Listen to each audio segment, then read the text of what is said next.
겁내는 자들에게 이르기를 굳세어라. 두려워하지 말라. 보라, 너희 하나님이 오사 보복하시며 갚아주실 것이라. 하나님이 오사 너희를 구하시리라 하라.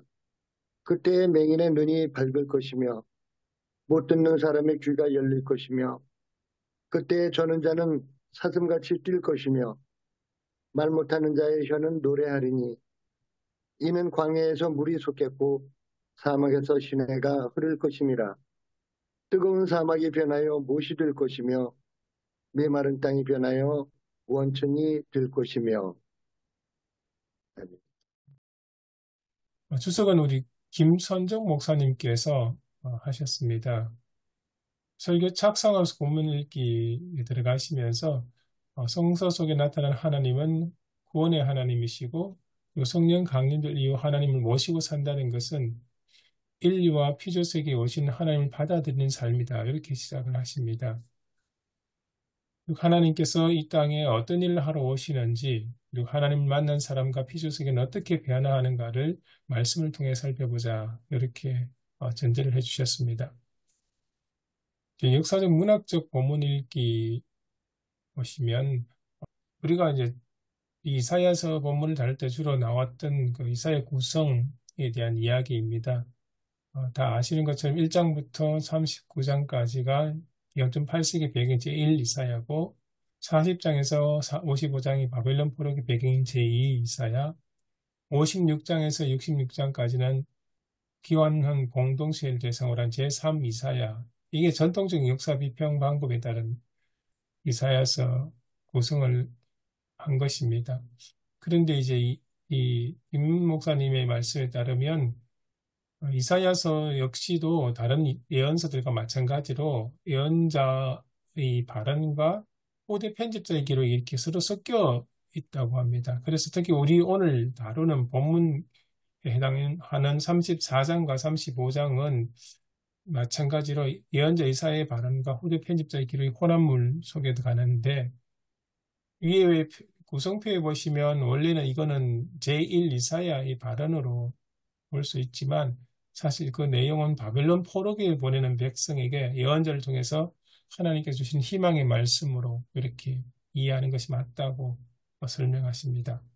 그리고 본문을 둘러싸는 이렇게 배경을 보시면 34장에서 35장은 민족에 대한 하나님의 심판과 이스라엘 구원에 대한 예비에 대한 내용이고요. 그리고 36장에서 39장은 열왕기하 18장에서 20장까지 나오는 히스기야 왕의 발병과 그 치유의 사건은 이렇게 중복되게 언급이 되어 있습니다. 그리고 이제 히스기야 사건의 끝부분에 보면은 이제 그 이스라엘 백성이 바벨론 포로가 될 것이라는 그 예언이 나오는데 거기 39장이 나옵니다. 그리고 40장부터 55장까지는 제2 이사야서의 내용이죠. 근데 40장의 첫 부분은 위로와 용서의 말씀으로 시작이 되는데 그래서 이제 이 본문 구성상 내용상으로 보면 35장의 내용에서 바로 40장으로 넘어가도 큰 문제가 없을 정도로 자연스럽게 이어집니다. 그래서 36장에서 39장은 아마 후대의 보완한 부분이 아닐까 그렇게 파악을 할 수 있습니다. 신학적 명상대로 본문 읽기 보시면 크게 두 가지 주제인데요. 4절부터 6절 전반부까지는 복수하시는 하나님에 관한 내용입니다. 이 4절부터 6절 전반부의 내용은 백성이 고난으로부터 해방을 얻게 된다는 그 표징들을 이렇게 설명을 하는데 4절에는 성급한 자, 우리 개혁개정판에 겁내는 자 외침에 대한 외침이 나옵니다. 하나님께서 굳세고 두려워하지 말라는 그런 말씀을 의미로 하시는데요. 이들의 삶이 이제 절망에서 희망으로 바뀔 것이라고 이야기하시는데 그 이유는 하나님이 오셔서 보복하시고 갚아주시며 구원해 주심으로 이런 절망에서 희망의 변화가 이루어질 것이라고 하십니다. 그러면서 이제 구약성서 하나님에 대한 이해를 잠깐 언급을 하는데요. 구약성서의 하나님은 은혜와 사랑의 하나님이지만 동시에 보복하시고 심판하는 하나님으로 그려지고 있습니다. 잠언과 신명기의 두 가지 길의 신학 이야기가 또 나오는데 이 두 가지 길 중에 하나가 심판, 하나님의 진노와 심판에 대한 이야기인데 하나님을 적대시하는 백성에게 하나님께서 보복하신다. 적대시하는 백성이란 그 백성이 이방 백성일 경우는 그 이방 백성에 대한 처벌과 그 의미로 이스라엘의 구원을 내포하고 있지만 하나님을 적대시하는 백성이 이스라엘 백성이 대상일 때는 이스라엘 백성이 보복하고 심판한다는 것은 하나님과 백성이 맺은 언약을 파기한다는 그런 의미가 있습니다.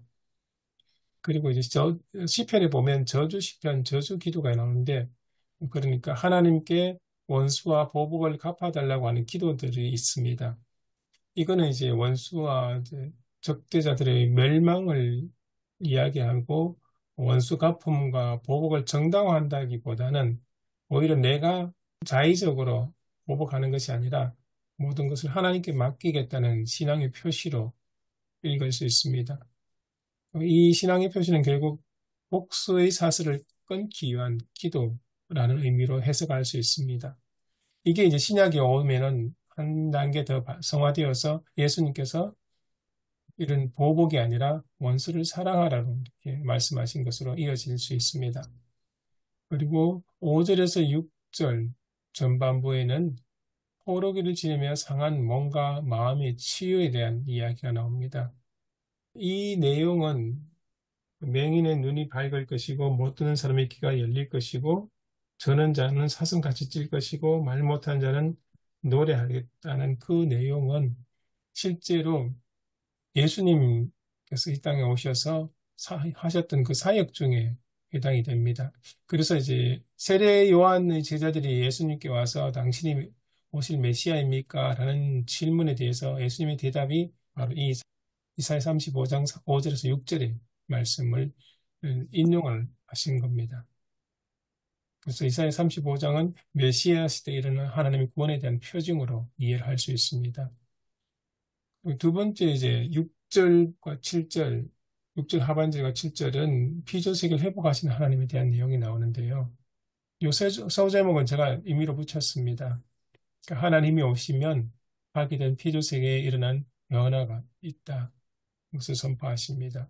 그 내용들은 이제 광야와 거친 들판에 물이 솟는다는 이야기가 나오는데요. 이것은 하나님의 창조와 구원을 상징하고 반대로 성경은 비옥한 땅이 광야가 된다는 것은 하나님 심판을 이야기합니다.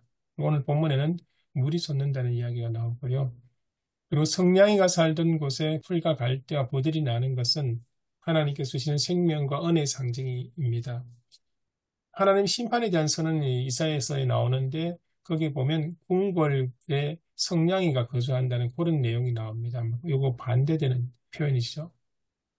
그리고 광야를 지나 고국으로 돌아온 해방 제2 출애굽을 암시합니다. 광야와 사막에서 나오는 풍부한 물이라는 이 표현들은 출애굽 당시에 이스라엘 백성들이 광야에 거주할 때 하나님께서 주셨던 그 물을 다시 상기하게 됩니다. 이런 내용을 바탕으로 이게 심판 회개로 본문을 읽기를 하면 세 가지를 제시해 주셨습니다. 첫 번째는 하나님 오시는 하나님이시다. 우리가 하나님 찾아가는 것이 아니고 하나님이 그의 백성들에게 찾아오시는 분이시고 고난에 처한 백성에게 구원을 베푸시는 분이시면서 대적하는 백성을 심판하고 보복하시는 분이시다. 이렇게 표현할 수 있습니다. 그 두 번째는 하나님이 사람을 찾아오시면 그 사람의 삶이 바뀌게 된다입니다. 대표적으로 오늘 본문에는 장애로 대표되는 인생의 아픔과 상처가 치유된다.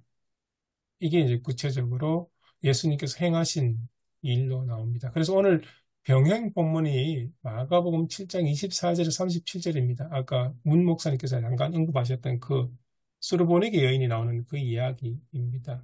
그리고 그 뒤에 이제 기적 이야기인데요. 이게 이제 병행 본문은 적혀 있습니다. 세 번째는 하나님이 오시면 위에 이야기하면 사람의 치유뿐만 아니라 그 다음에 생명력을 잃은 피조세계 회복까지 일어난다는 것입니다. 그 광야에 물이 솟는 것 그 자체가 회복의 상징이고요. 이걸 좀 더 오늘날에 확대해 보면 이제 기후위기가 직면하고 있는데 이 기후위기 역시 사람의 죄에서 비롯된 것이었고 죄를 고백하고 회개할 때 광야에서 물이 나오는 하나님의 구원의 역사를 경험하게 될 것이란 의미로 이렇게 해석을 할 수 있습니다. 그리고 오늘 설교는 우리 조한우 목사님께서 하셨는데 조한우 목사님 나중에 좀 더 하셔서 설명해 주시면 좋겠는데요. 저는 이렇게 간략하게 이렇게 나눠봤습니다. 도입 부분 34장 35장에 하나님의 공의는 누구에나 공평하게 임하십니다. 하나님의 진노와 심판을 모두 피할 수가 없는 것입니다. 이런 도입 이야기를 하시고 난 뒤에 세 가지 계절 말씀을 하셨습니다. 하나님께서 오셔서 우리를 기쁘게 해주실 것이니 굳세라고 말씀하십니다. 하나님께서 오셔서 우리를 강하게 해주실 것이니 굳세라고 말씀하십니다. 세 번째는 하나님께서 오셔서 우리를 속량해 주실 것이니 굳세라고 말씀하십니다. 그러고 나서 이제 마지막 부분에 이제 목사님께서 창세기가 242장에 우리가 잘 아는 황무지가 장미꽃같이 피는 것을 볼 때에 하는 그 찬송가 가사를 언급하시면서 정리를 해주셨습니다. 오늘 본문에 대한 본문 비교인데요. 개역 개정판과 새번역, 공동번역 개정판 이렇습니다. 개역 개정판에 보시면 5절과 7절이 다 이제 문장이 끝나는 것이 아니고 계속 이어지는 걸 수도 있는데 새번역과 공동번역에 보면 문장이 끝나는 걸로 되어 있습니다. 제 발표는 여기까지입니다.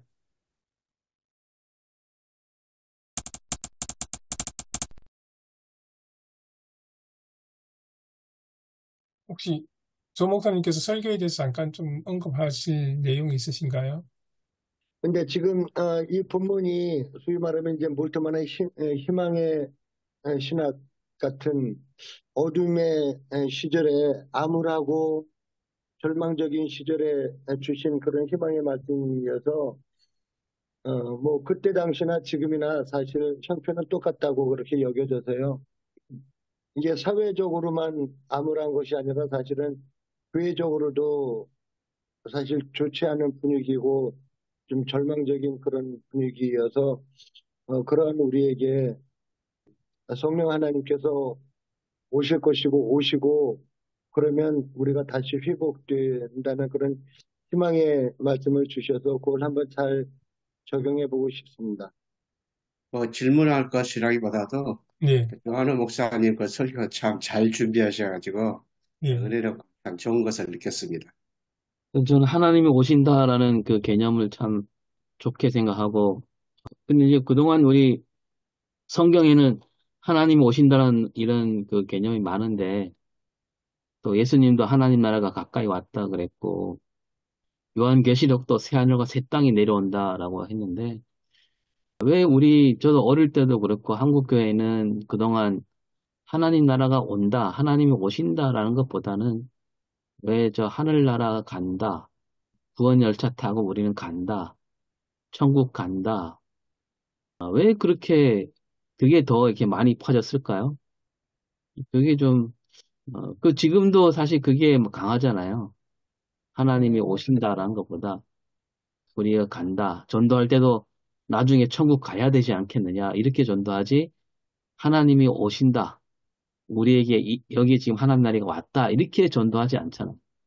그게 좀, 이제 그런 어떤 간극이 너무 커서 때로는 교인들이 이런 개념에 대해서 좀 이렇게 딱 이게 흡수하지 못하는 그런 때가 많은 것 같아요. 그렇네요. 예수님 가르친 기도봐도 나라가 임하시며 했고, 음, 하나님의 뜻이 땅에서도 이루어지다 했는데, 한국교회는 천국 간다, 예수 천국, 불신 지옥, 이런 단어까지 다 보면 이제, 이 땅에서는 하나님 나라, 하나님이 오시지 않고, 우리가 요단강 건너가야 된다는 그런 인식이 파단 것 같습니다. 저희 교회도 그 권사님 중에 한 분이 아주 전도에 열심히 있는 분이 있는데 저번에 막 천둥 번개 쳤을 때 그 다음날 막 다니면서 하는 말이 응? 어제 천둥 번개 무섭지 않더냐. 나중에 다 그렇게 벌 받게 된다고. 빨리 교회 나오라고. 이런 식으로 이제 너무 이게 깊이 뿌리 박혀 있는 것 같아요. 그렇습니다. 며칠 전에 기차 타러 서울역 갔는데 서울역에 막 마이크 대놓고 막 크게 전도하는 사람이 딱 그렇게 합디다.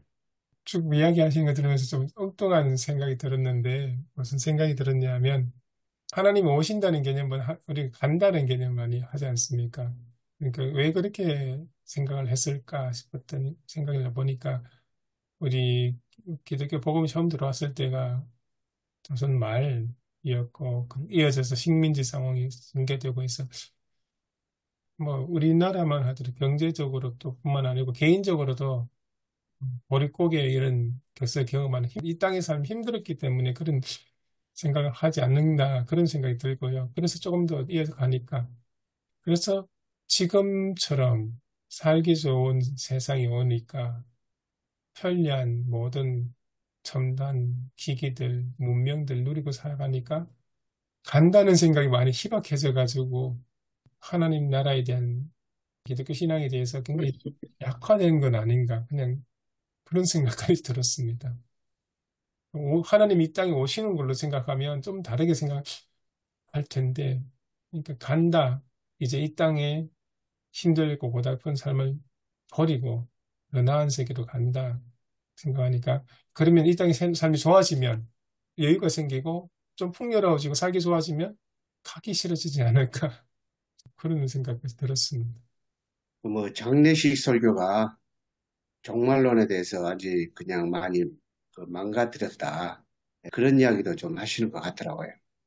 어, 장례식에 가서 천국 갔다. 뭐 그렇게 막 하는 바람에 하나님이 오신다는 개념들이 많이 이렇게 음, 갖지 못하게 되는 것이다. 그런 이야기도 있는 것 같습니다. 뭐 천국 환송 예배란 것도 그게 속하는 거 맞습니까? 예. 네, 그렇죠. 흔하게 천국 환송 예배.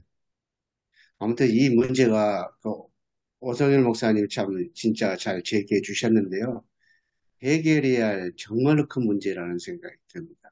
아직도 뭐 저희도 완전히 다 정리는 되어 있는 것 같지는 않지만 아무튼 이것을 바로잡기에는 참 너무 어려운 것이 아닌가 그런 생각이 들고요.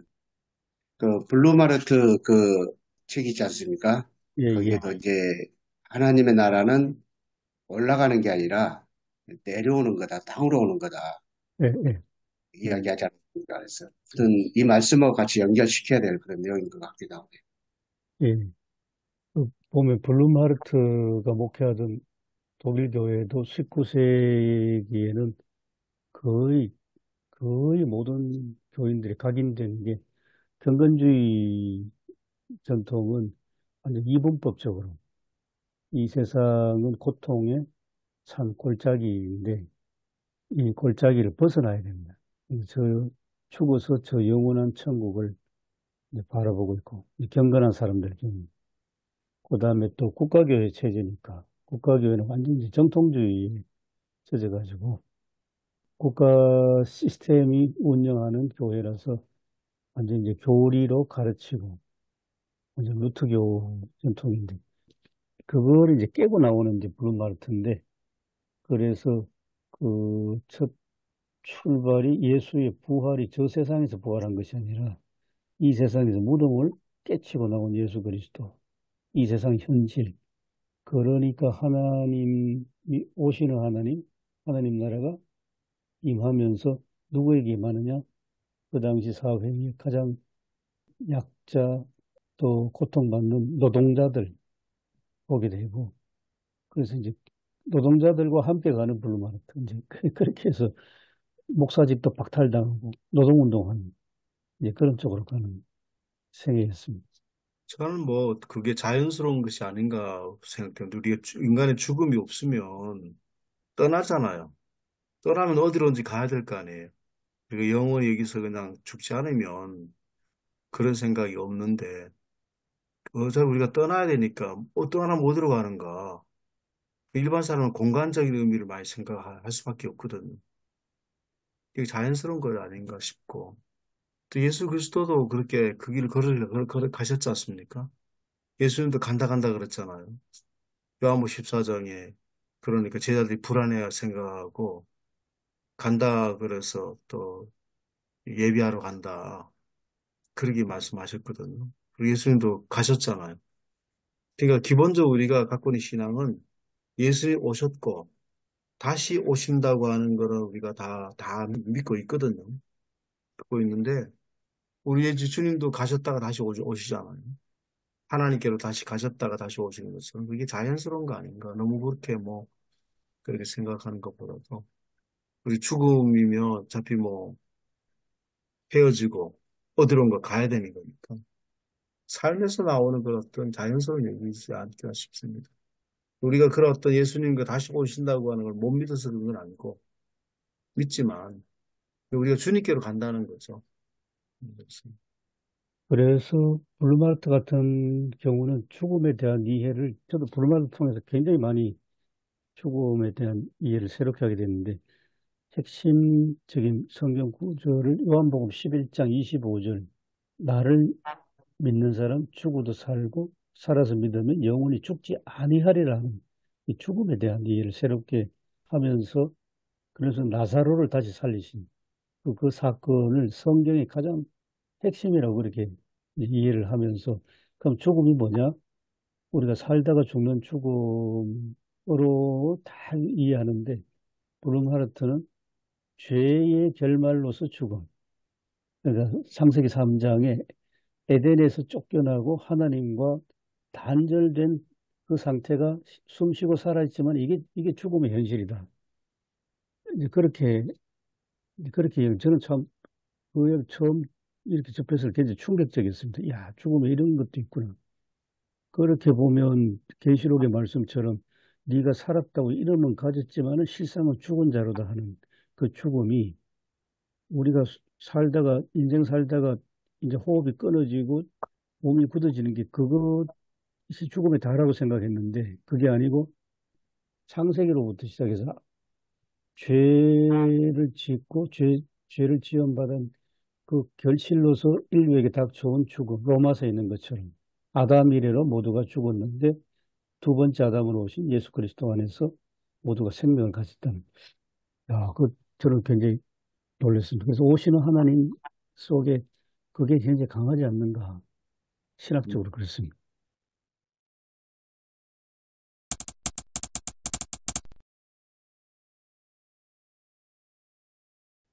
이 이야기를 이제 그 당시 사람들은 하나님이 오신다고 하는 개념은 결국은 그 하나님이 보복하신다고 하는 거는 그 당시에 유다를 멸망시켰던 그 바벨론에 대한 심판 연결되잖아요. 바벨론 심판. 그리고 열방에 대한 하나님의 심판. 결국은 바벨론에 대한 심판은 곧 이스라엘에게는 구원이 시작되는 것을 말하고 있고 그 당시에는 그 상상할 수 없은 거죠.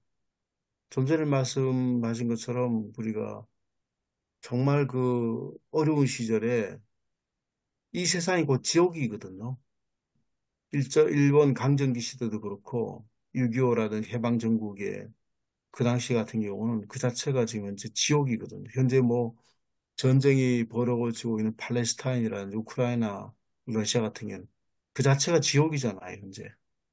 그 자체가 진짜 뭐 수많은 사람 죽어나가는 것이기 때문에 내세를 사람들이 다 꿈꿀 수밖에 없는 여기보다 더 하겠느냐.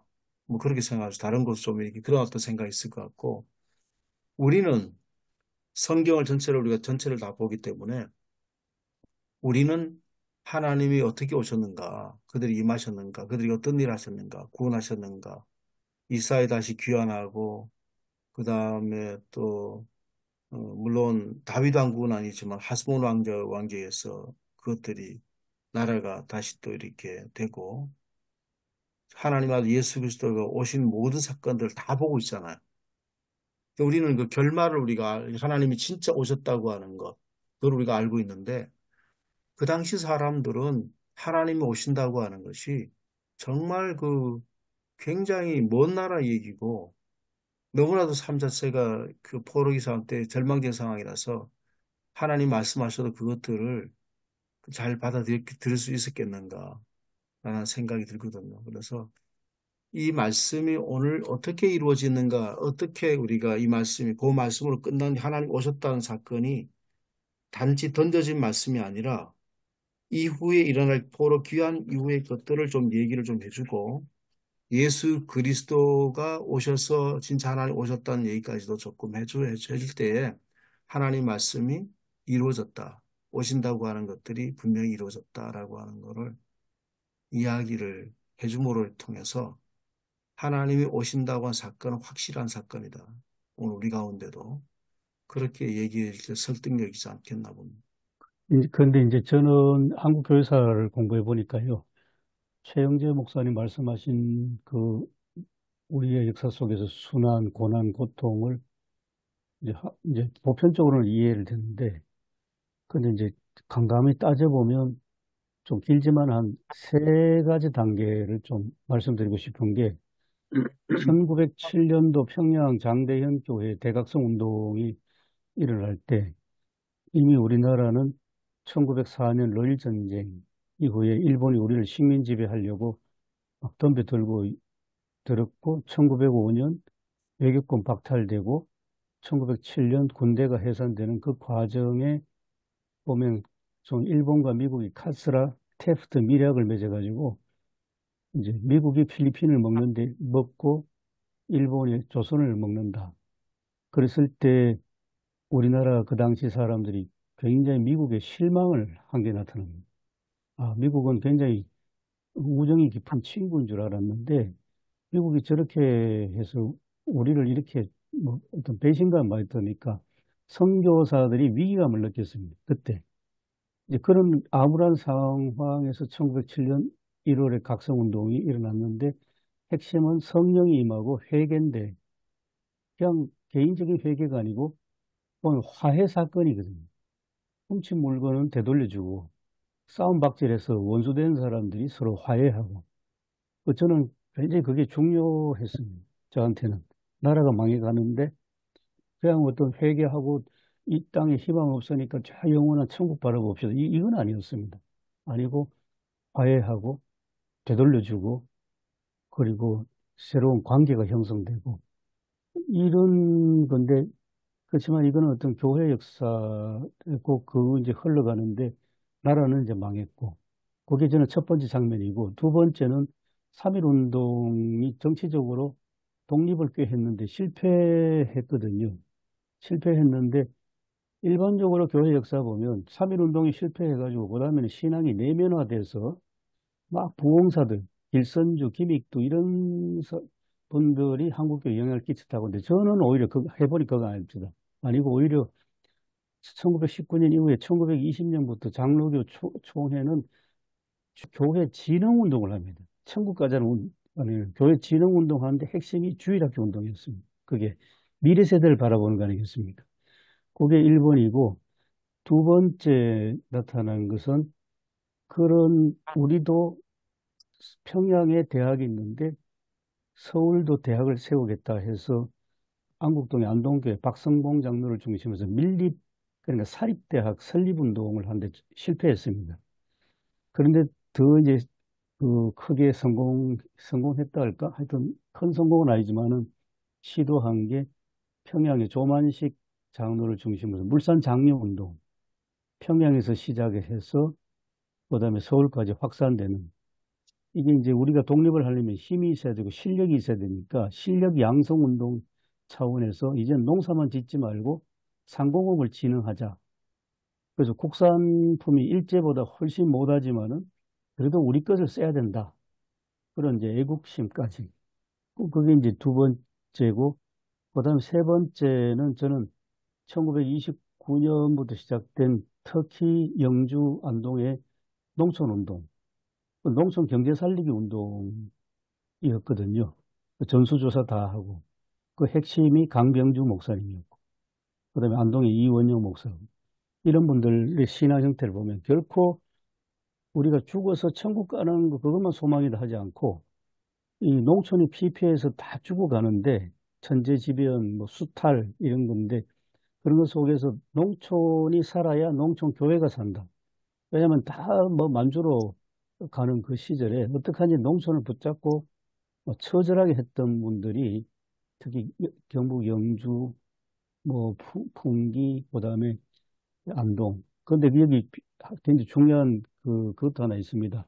특히 풍기 같은 경우는 소작쟁이가 심했습니다. 그러니까 공산주의 사상이 들어온 거죠. 고려공산당이 바로 안동, 풍기, 영주 이쪽으로는 굉장히 강하게 들어왔는데 그거하고 직접 싸움 안 했지만은 그거 소작쟁이하고 노동운동하고는 결이 다른 농촌 경제 살리기 운동. 그리고 농촌 경제 살리기 운동이 곧 경건운동으로. 그래간 역사를 보면 우리나라는 언제부턴가 너무 이게 이분법적인 죽어서 가는 천국을 바라본다는 것은 그건 오히려 제가 이 공부한 바에 따르면 그 이제 신사참배 이후 38년 이후 신사참배 이후 정말 희망이 없고 그다음에 6.25 전쟁 때 막 한강변 같은 데서는 막 천막 집회하고 했을 때 그때 오히려 이분법적인 저천국 그다음에 잘못된 재림 사상이 강하게 왔지 않냐. 저는 이제 그렇게 한번 정리가 됐습니다. 그리고 오시는 하나님이 오히려 그래 보면 초창기 한국 교회는 적어도 30년대 초반까지는 오시는 하나님 더 컸지. 그러니까 34년도에 장로교에서 크게 농촌운동 놓고 엄청나게 논쟁이 일어난 게 그겁니다. 농촌운동 왜 하냐? 그러니까 예배당에서 축산 뭐 강의하고 하니까 강대상 더럽힌다고. 그래 막 이제 비판이 나오고 그러니까 누구야 유명한 장로가 있습니다. 김아무개 장로는 교회 일과 교인들의 일이 다르다. 그러니까 교회는 세상 일을 관여하지 말고 교인들은 어차피 세상을 살 수밖에 없으니까 교인들은 세상 일을 관여하지 않냐. 이제 그런 아주 오묘한 말을 내놓는데 그런데 이제 농촌운동을 찬성하는 분은 특히 숭실전문대학의 이훈구 박사 이런 분들은 예수님이 주로 복음 전한 곳이 어디냐? 농촌 아니냐? 서불론, 납달리 다 농촌이었는데 그 예수님 농촌 다니시면서 복음 전하셨다. 그러니까 농촌이 살아야 그 당시의 상황에서 농촌이 살아야 우리나라 사회가 다 살고 결국은 독립운동까지 가는. 이제 배민수 목사님 같은 분들 그런 식으로 이제 그분들 쪽을 살펴보면 결국 이분법적 천국을 바라보는 건 결코 저는 아니었다고 생각합니다. 그 교수님 말씀 듣고 보니까 한국교회가 왜 그렇게 됐는지 좀 이해가 가는 것 같아요. 음, 그 19년 이전에는 이렇게 한국교회가 좀 이렇게 어떤 이 세상을 바꾸려고 애를 썼는데 음, 이제 그 이후에 그 일제와 손을 잡게 되면서 그냥 현실에 눈 감아버리고 그냥 개인적으로 구원만 받으면 된다. 이런 생각이 깊이 들어와서 동시에 이단도 많이 생기고 음. 한국교회도 다 친일했잖아요. 거의 예, 많은 사람들이. 35년 이후로 많이 예, 넘어가요. 예. 민족 대표 33인 중에서 뭐 2명 빼고가 다 친일했고 뭐 음, 그렇게 됐다 그러는데 그거하고 연관이 있겠구나 생각이 들고 이제 근데 이제 그러면서 저는 한편으로 그 한국교회 그 신방 문화는 어느 정도 하나님이 오신다라는 거하고 좀 연결이 되지 않나 이런 어, 생각이 듭니다. 그러니까 그 목사님이 신방을 한다 그랬을 때, 뭐 목사님은 하나님을 생각하는 거 아니지만, 그럼 마치 하나님이 우리 집에 온다. 그래서 우리 집 형편을 살핀다. 뭐, 이런 거는 조금, 그나마 이렇게 하나님이 오신다는 개념하고, 좀 통하지 않을까 하는 생각이 들고, 그것이 정말 신학적으로 재밌네요. 예, 오시는 그리고, 하나님, 예, 목사님을 하나님이 통해서. 오신다 그랬을 때는, 우리의 그 세상이 바뀐다는 얘기잖아요. 그죠? 세상이 바뀐다는 얘기. 오늘 말씀도 보면, 오늘 우리가 적용할 때도 보면 뭐 맹인의 눈이 밝게 되고 못 든 사람 귀가 열리고 말 못하는 사람이 노래하고 그 이 의료 대란을 꼭 얘기하는 것 같습니다. 어, 우리 교회가 이런 문제도 해결해야 된다는 책임. 그다음에 뭐 사슴 얘기 나오고 뭐 사막 얘기 나오는데 환경 문제를 지금 얘기하는 거 아닌가.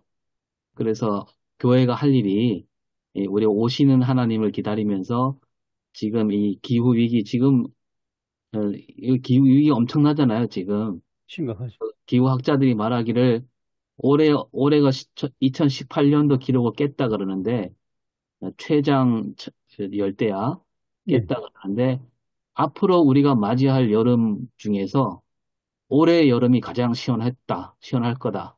그렇게 얘기하잖아요.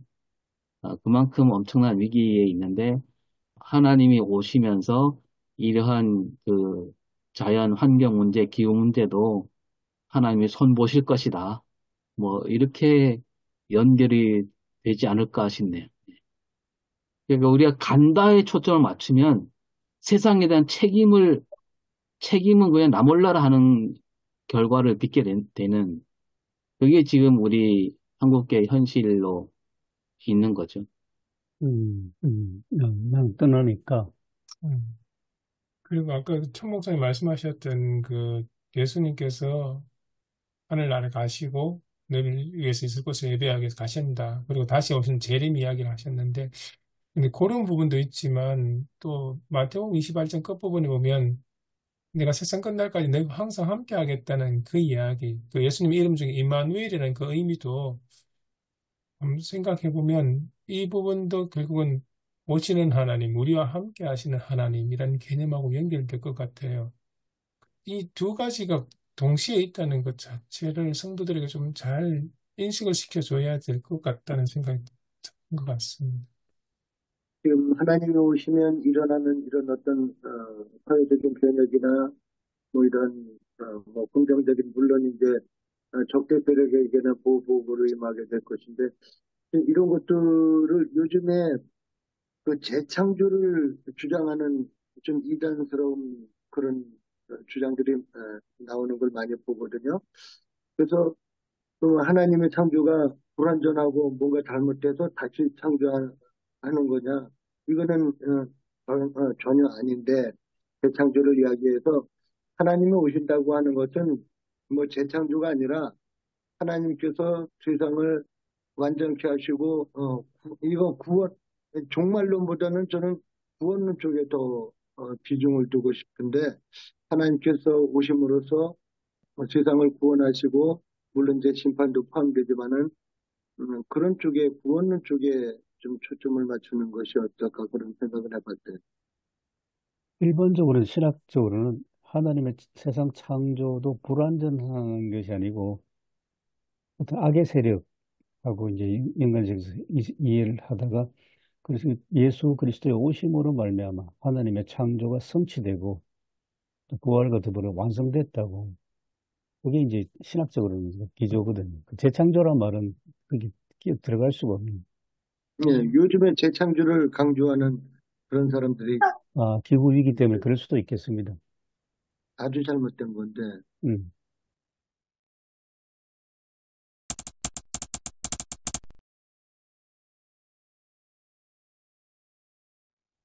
이제 오시는 하나님의 개념 속에는 또 그 하나님이 왜 오시냐 했을 때 오늘 본문 중에 하나가 보복하시는 하나님의 이미지가 있거든요. 그러니까 그 보복하신다는 게 두 가지 의미가 있는데 하나는 하나님 백성들을 억압하는 다른 민족에 대한 심판의 의미가 있고 또 하나는 하나님 백성이면서 하나님의 뜻을 따라 살지 못하는 자들에 대해서 언약의 파기 이 측면에서 심판이라는 의미가 있는데 이 부분은 어떻게 설명하면 좋을까요? 그러니까 하나님이 오신다고 했을 때 무조건 지금은 계속 우리는 하나님께 구원받을 것이고 우리는 좋은 혜택이라는 그런 것, 그 변화되는 세상, 치유받고 회복되고 이런 것을 이야기를 하는데 구약 성경도 가만히 보면 꼭 그런 것만은 아니지 않습니까? 오히려 여호와의 날이라고 불리는 그 날이 심판의 날이기도 하고 일 수도 있고 이제 두렵고 떨리는 날이 될 수도 있는데 그러니까 하나님이 오신다 했을 때 우리를 회복하고 치유시키는 면도 있겠지만 우리의 잘못이나 문제에 대해서는 아주 냉엄하게 심판하실 그런 모습도 나타날 텐데 그런 부분도 조금 이야기를 해야 되지 않을까 싶습니다. 그러니까 그리스도인이라고 모두 다 어떻게 보면 치유받고 회복되는 것보다는 오히려 회개하고 변화되어 스스로 뉘우쳐야 될 그런 모습도 있지 않을까 그런 생각도 들고요. 이 당시에 그 유대인들이 이사야서를 읽으면서 그 바로 적용되는 거는 뭐 하나님이 오셔서 그 바벨론을 심판하신다라고 그렇게 딱 대입시켜서 받아들였겠지만, 이제 더 한 걸음 더 들어가면, 그런 것도 있겠지요. 그 바벨로니안 나라만을 얘기하는 게 아니라, 내 안에도 바벨론이 있지 않나.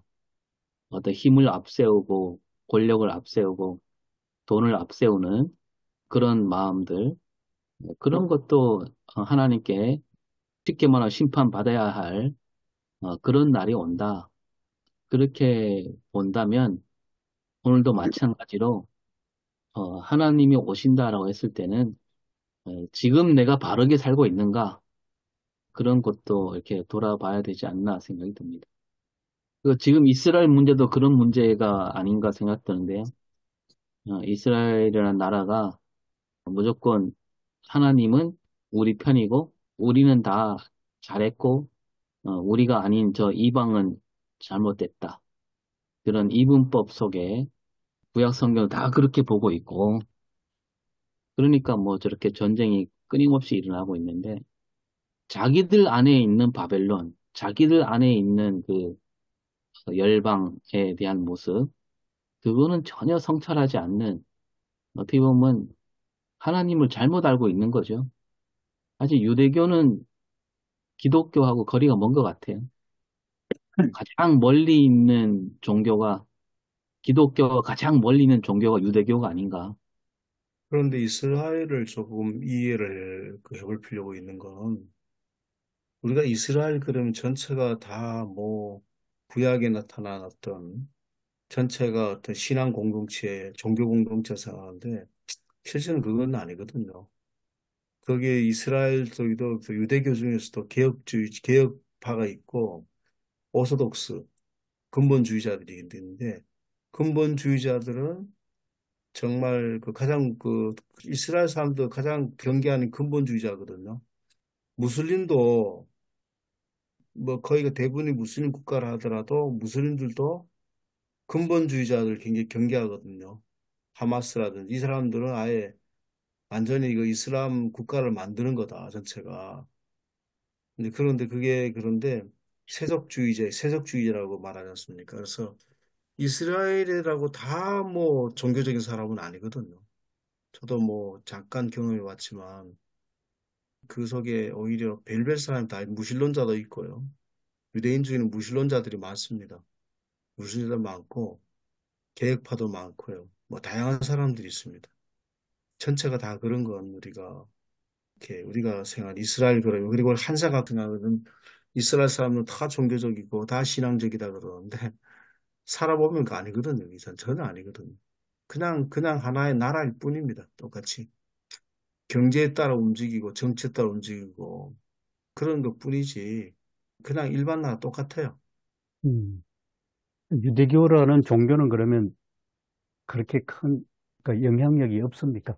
그럼 영향이 일반, 없는 건 아니지만 그 근본주의자들 이 음, 사람들이 이제 시온주의자들 근본주의자들이 하나님의 어떤 그 통치하시는 그날 만들려고 그 이상을 꿈꾸고 있죠. 그 사람들 생각은 뭐 당장에도 뭡니까 그 저기 예루살렘에 있는 뭐죠 그 부수고 그냥 성전 세우는 거죠. 그러나 그리 못하잖아요. 아니 이스라엘은 그래도 뭐 유대교도 있고 하나님 성경도 왜 저렇게 하냐 그러는데 러시아나 뭐 똑같습니다. 러시아도 안 그렇습니다. 기독교 나라잖아요. 러시아 정교회가 대부분이 여사에서 정교회인데 그걸 움직이는 사회가 아니라 정치적인 논리와 경제 논리로 움직이고 있습니다. 그러니까 정치 권력이 러시아 정교회를 움직이는 것 같아요. 예, 어, 그리고 뭐 이단들에게 우리가 비난과 비판받는 거는 2차 세계대전 때 기독교 국가끼리 싸웠잖아요. 요즘 뭐 극우파라고 그래야 되나요? 이런 사람들 그리스도인 중에 기독교인 중에 뭐 심지어는 목사님이 강대상에 뭐 성조기를 갖다 이스라엘 길을 갖다가 그걸 갖다 놓고 더 아주 심한 경우는 뭐 그냥 일장기까지 등장하는 판이고 이런 것들을 그 사람들은 어떤 신앙을 가지고 있길래 그렇게 하는 거죠? 그냥 단순히 미국이나 뭐 이스라엘이 먼저 믿었다는 거 말고는 그쪽으로 예수님이 그쪽으로 오셨다는 것 말고는 그 미국이나 뭐 이스라엘이 신앙적인 면으로 봤을 때 도대체 어떤 영향력을 갖고 있길래 그 사람들이 그렇게 뭐 추종을 한다고 해야 될까요? 그 뭐 무지 아닙니까? 몰라서 그런 거 아닐까요? 사실 목사님들이 그 유대인 국기를 들고 그 저기 나서는 거는 너무 웃기는 얘기죠. 그 유대인 뭐 유대인 중에 뭐 극단주의자도 있겠지만 그러나 어쨌든 유대교는 예수를 안 믿잖아요. 그러니까 말이죠. 예수를 안 믿어요. 근데 그거를 그 엄연히 다른 종교인데 기가 막혀요, 참. 어떻게 보면 아무튼 다른 종교를 받아들인 거예요. 혼합 종교, 혼합 종교. 그거 정말 무지한 거죠. 극우 예, 근본주의, 극우적 민족주의, 이런 게 다 제국주의 쪽으로 많이 갔는데, 한번 정말 연구를 해봐야 할 내용 같습니다.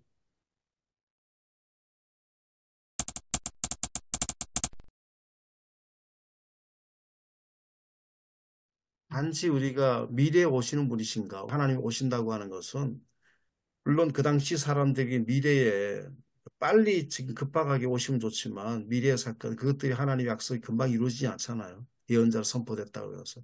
그럼 오늘 우리에게 있어서 이 사건이 미래 사건인가, 오늘 우리에게 재현된 사건인가, 하나님이 오시는 것이 우리가 말씀에 힘이 있으려면은 오늘 우리 가운데 재현돼야 하잖아요. 우리 메시지가.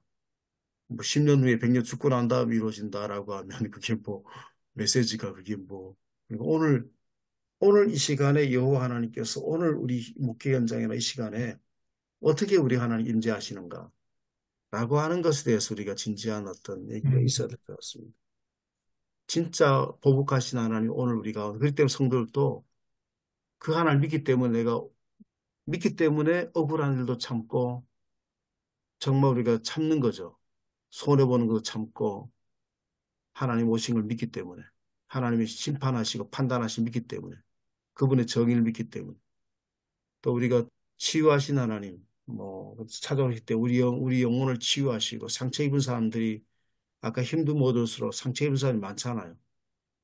아픈 사람도 많고 그런 사람들에서 하나님 오시면 어떻게 역사하실 건가 라고 하는 오늘 이 시간에 하나님의 오심이 어떤 의미가 있는가라고 하는 거가 이게 굉장히 중요하지 않을까 싶습니다. 그들의 오심이 중요하지만 오늘 우리 가운데 하나님이 어떻게 오시는 건가 라고 하는 거를 우리가 설교를 풀어내야 될 것 같습니다.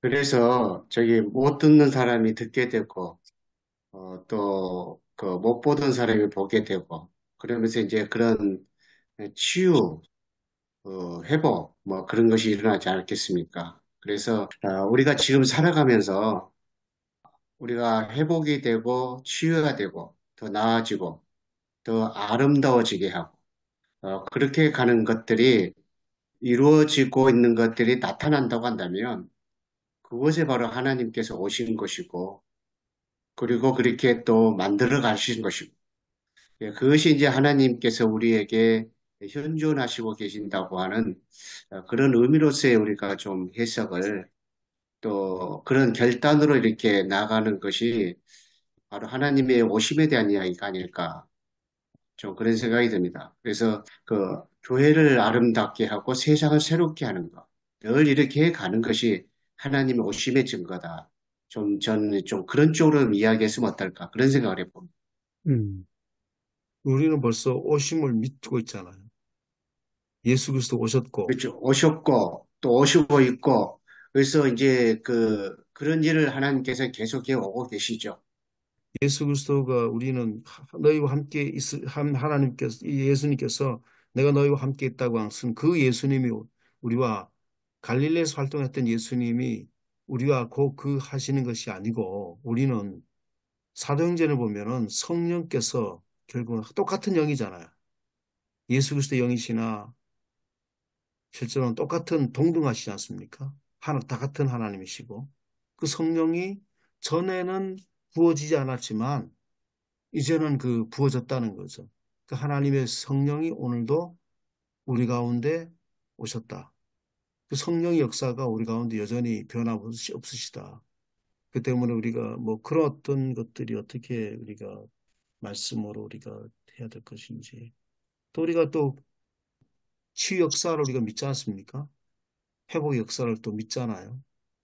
그래서 하나님의 성령이 우리 가운데 벌써 오셔서 우리를 치유하시기도 하시고 하나 되게도 하시고 또 용서하기도 하시고 하신다라고 하는 어떤 그런 그러니까 어떤 사도행전 2장 이하를 전형으로 보면 먼저 이제 회개, 성령의 역사로 회개하면서 잘못된 것도 회개하면서 동시에 예수가 그리스도다.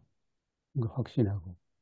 그 다음에 2장 42절, 46절 보면 이제 떡을 떼며 하는 것은 성찬, 부활하신 그리스도의 몸에 참여하는 성찬.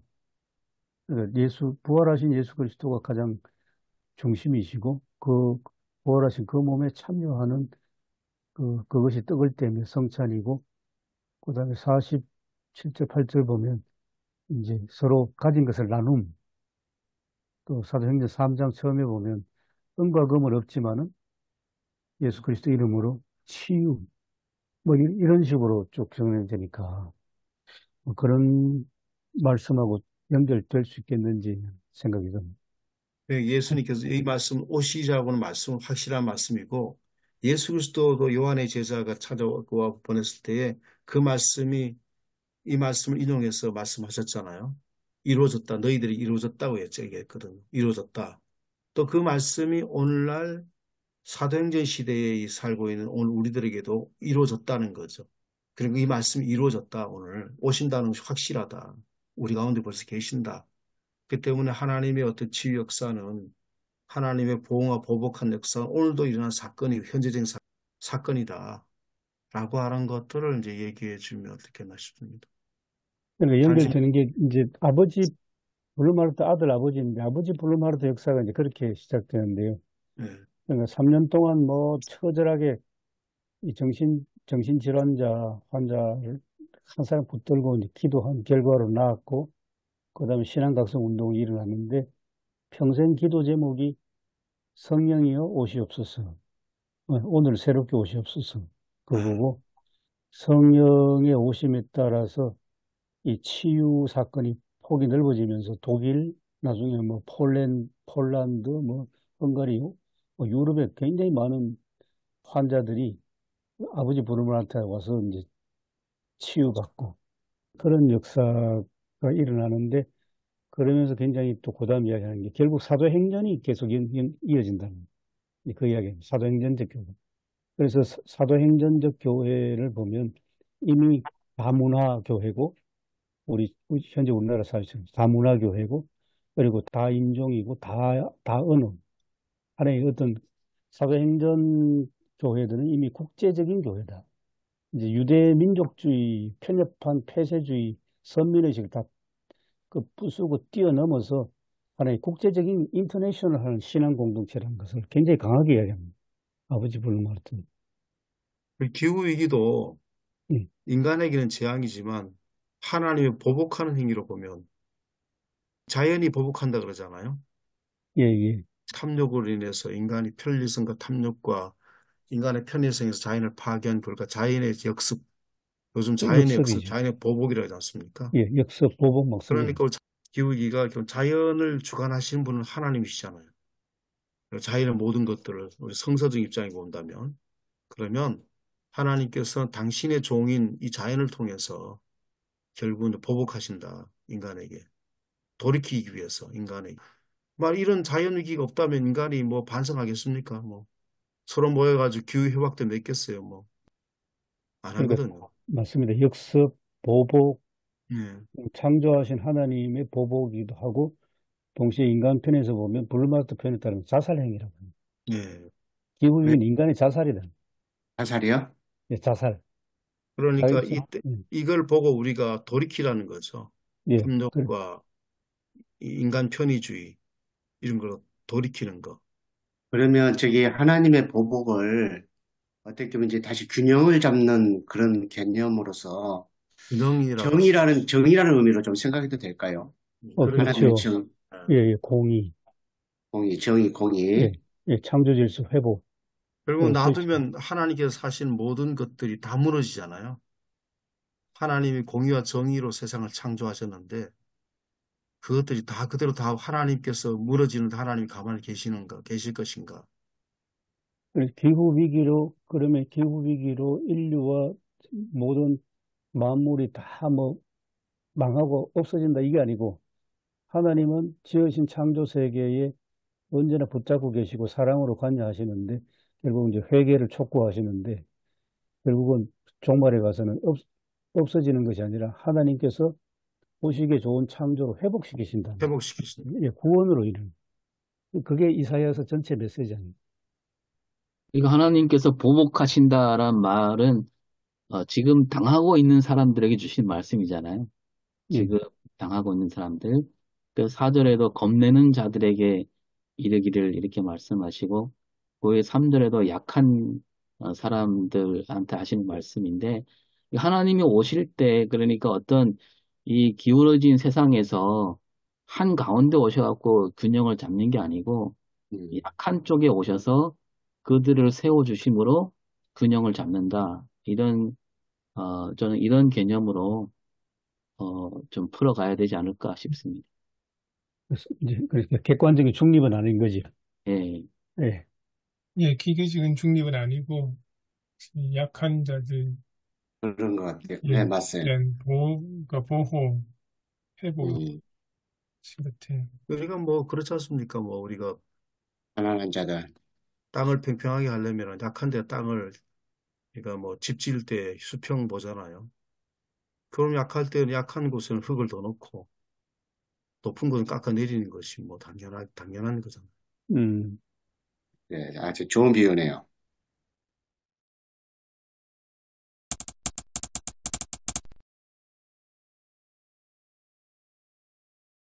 짧게 이제 제가 드는 짧은 생각이지만 짧게 나누겠습니다. 제목은 보복 대 회복 뭐 이렇게 할 수도 있고요. 또 거룩한 길, 또는 뭐 거룩한 현존, 또는 뭐 굳세어라 뭐 이렇게 뭐 한 몇 가지 이제 주제들이 나오는데요. 이게 굉장히 비전 중심의 얘기이기 때문에 조금 추상적이지만 또 어찌 보면 상상력을 발휘해서 구체적으로 주제를 현대화시키면 상당히 능력이 있는 설교가 될 수도 있겠다는 가능성 같은 걸 이제 보게 됩니다. 이야기 중심의 본문 같은 경우는 사실 풀어주기만 해도 이제 설교하기에 조금 편한데 오늘 말씀은 역사적인 배경이나 이런 것들 설명하기에는 조금 버거운 면이 없지 않아 있겠다 생각이 들고요. 본문을 어디서부터 어디까지 읽을 것인가는 또 조금 더 생각을 해봐야 될 것 같고요. 조금 확장해서 앞뒤를 더 이제 확대하면 좋지 않겠나라는 생각도 들고요.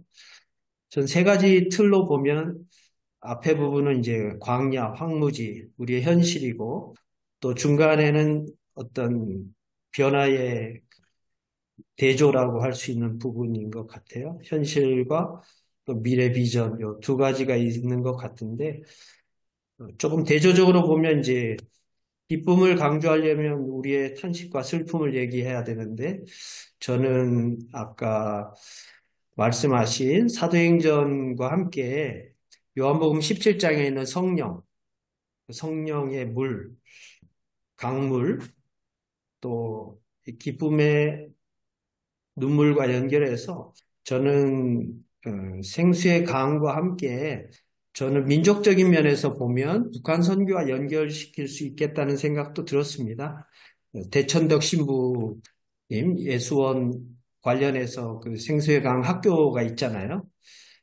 그리고 두 번째는 장애의 치유와 회복이라는 측면에서 그리스도의 몸, 우리는 강함을 추구하지만 예수 그리스도는 십자가에 몸을 들이신 그 연약함이 하나님 나라 지혜인 것처럼 이게 결국 내재와 초월이라는 그 중간 단계의 사이 존재로서의 거룩한 현존으로서의 성육신과 연결시킬 수 있겠다 생각이 들고 마지막으로는 이제 속량인데 결국 우리 하나님의 자녀된 권세를 가졌지만 하나님 나라의 대리자로서의 부분을 조금 생각할 수 있지 않겠나. 그것이 아까 사도행전 교회의 초기 교회의 나눔처럼 선한 일을 도모하고 선한 뜻을 받들어서 선하게 실천하는 선하신 하나님께 영광 돌리는 이 선함에 좀 초점을 맞춰서 그럼 이 선함이 뭘까? 요걸 조금 더 풀어서 하나님 나라의 비전과 거룩한 길, 개인적인 것과 또 교회, 그리고 지금 현재 이제 문제가 되는 민족 정체성이나 또 민족의 앞길에 관련해서 조금 풀어가면 좋지 않을까라는 생각을 해보았습니다.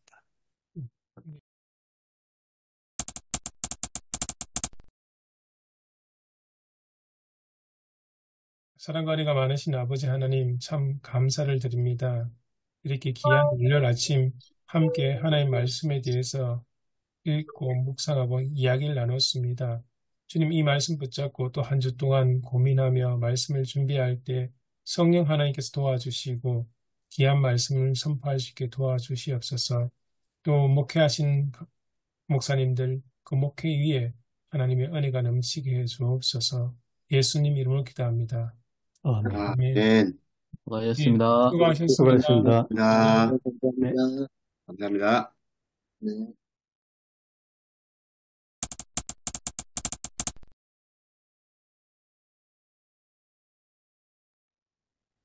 저는 그 장기려 박사님 그 얘기를 좀 했습니다. 이제 중요한 본질적인 사랑이라고 하는 걸 밑에 전제하고, 그래서 본문은 뭐 또 주석 부분들을 좀 설명하면서 얘기하고, 마지막 부분에는 가장 중요한 게 뭘까? 결국 사랑이라고 하는 거를 얘기했습니다. 그래서 진정한 예배는 뭔가? 참된 예배는 어떻게 되는 거예요? 서로 다투고, 또 교회 안에 어느 교회든지 뭐 우리 교회 안에 진짜 교회 안에서 정말 복음적인 가치가 교회 안에서 실현되고 있는가? 교회가 규모가 커지고 뭐 교회가 프로그램이 잘 돌아가고 또 교회가 뭐 여러 가지 한다고 해서 진짜 어떤 그 이루어지고 있는가라고 하는 것이 진짜 그렇지 않거든요. 교회가. 그래서 교회가 크든지 작든지 간에 최근에 여러 가지 교회 안에 뭐 교인들끼리 갈등도 있고 좀 그랬었습니다. 그러니까 뭐 말 때문에 결국은 그 작은 실수 같은 경우도 그거 좀 이렇게 그냥 봐넘길 수 있는데 그것 때문에 그게 또 크게 돼가지고 상처를 안고 이런 것들이 많더라고요. 그래서 우리가 싸우고 다투고 하면서 하나님 예배를 받으시겠는가? 하나님 참된 그리고 우리가 정말 하나님 원하시는 참된 예배를 드리자. 그러면서 결론을 그렇게 맺어서 현실에 있는 교회 상황과 한번 적용을 좀 시켜서 그렇게 말씀을 전했습니다.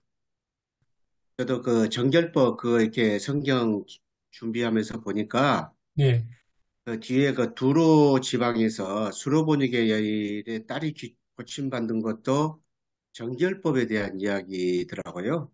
그래서 네. 같이 연결해서 보니까 결국은 예수님께서는 그 정결법을 완전히 뒤집으시고 하나님의 나라의 그 운동으로 이렇게 바꾸시는 그런 이제 마가복음의 맥락인 것을 저는 좀 그걸 좀 더 느낄 수가 있었습니다. 설교 준비하면서 좀 예, 그렇게 좀 들었습니다. 예. 목사님 그 설교는 뭐 제가 정결법에 대해서 상당히 아주 새로운 시각으로 얘기를 해서 나중에 이 본문이 아니고 비슷한 본문을 다룰 때도 한번 문 목사님의 설교를 참고하면 좋겠다 싶었습니다. 예, 예. 감사합니다.